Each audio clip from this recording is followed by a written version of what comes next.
And then we get into the gold, baby. The gold. I know I just skipped a bunch of stuff and went straight to UFC 259, and I don't give a fuck. I'm too excited for this card. That's how we're doing it in this Monday. This is how we do it. This is how we do it. Peter Yan, Aljamain Sterling. You know, I'm in cahoots with DraftKings. Those are my boys. That's who I bet with. That's who I bet on. That's who we check the lines with. And we always talk about the fights. I say, who do you like? I looked at the card, and I said, my lock of 259 is Aljamain Sterling over Peter Yan. Listen, I know everyone's on Peter Yan's nuts and stuff like that, and he's a monster.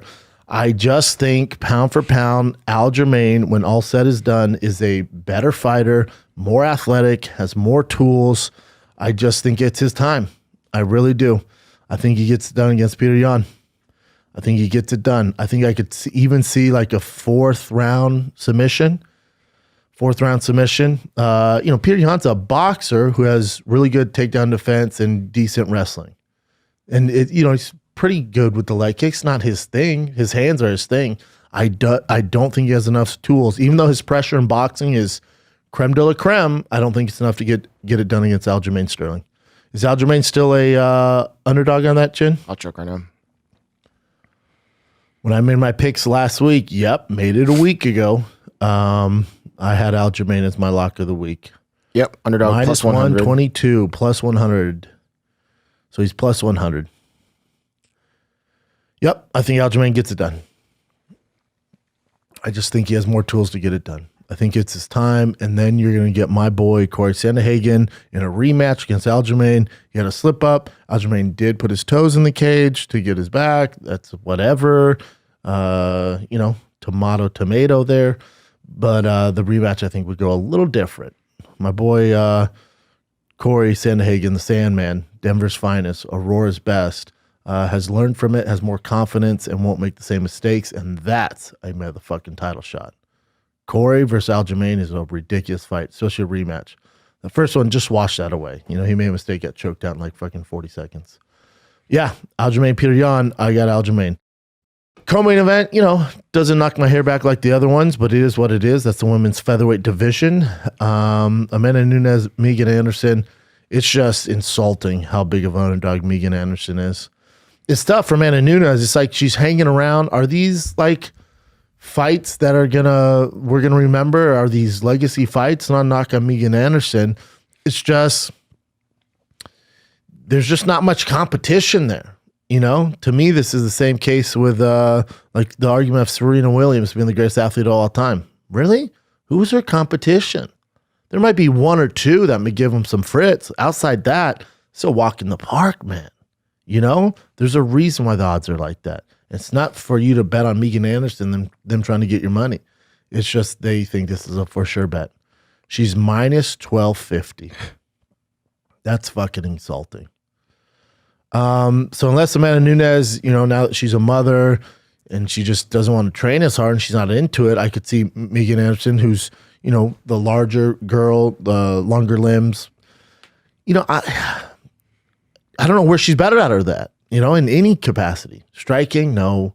Ground, no. Wrestling, no. Experience, no. Megan was a champion over Invicta, but she definitely has a chance.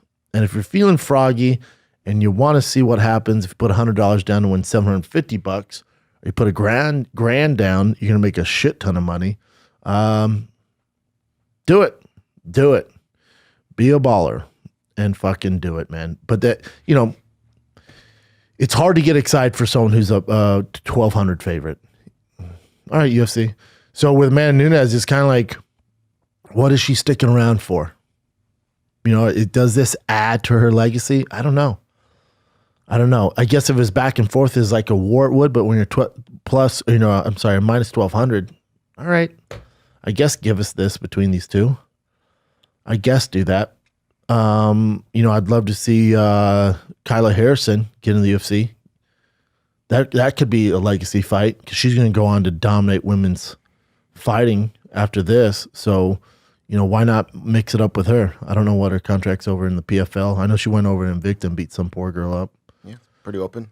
So it sounds like they're pretty cool to it. That could be fun, like those super fights for. But these hanging around the featherweight division does nothing. There's just not. It's just not deep enough. It's just not there. I don't even know if they have. Do they even have rankings? I think there's only just her on there and Megan Anderson. Let me see. Oh, they do. But just her. Okay. So there's not a deep enough pool of women at featherweight that you don't have rankings. Okay. And we're just all cool with that? Okay. All right. That's fine. All right. Take my money still because you sandwich between these two great fights. You never know though. It's fighting. Amanda, maybe her. Who knows? You gotta hope if you're an Australian, and I'm a Megan fan. I love Megan Anderson. One of my favorite people on this card by far. It's just it's fucking tough. And if you're a Megan Anderson fan, or you're Australian, or you're from her hometown, and you went to school with her, you gotta hope Amanda Nunes lost some passion and she's overlooking her. Because if she overlooks her, she'll get beat. Megan does have the skills to beat her in some capacity. So if she overlooks her, or maybe she was up all night with the fucking new kid, no sleep, rolls her ankle, going to the cage, you never know. Yeah. If you're an Australian fan, that's what you're hoping for.